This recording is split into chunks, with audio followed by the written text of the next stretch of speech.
Hey guys, today I'm going to show you how to transfer your domain name from Siteground to Hostinger. Let's get started.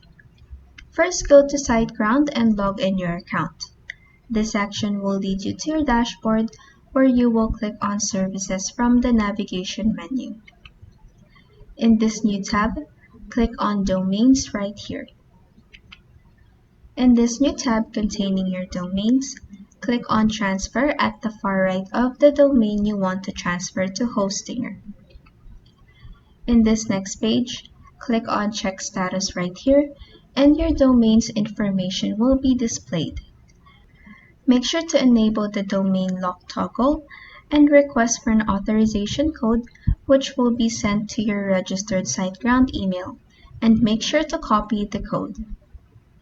Next, go to this Hostinger website, and this link will be provided in the description box below.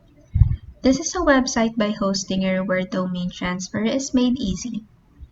In here, enter in this field the domain name you want to transfer, then click on Transfer right here. Next, you have to enter the EPP code or the authorization code you copied earlier and confirm your transfer. And that is how you can transfer your domain name from Siteground to Hostinger. If this video helped you, please like and subscribe for more helpful tutorials.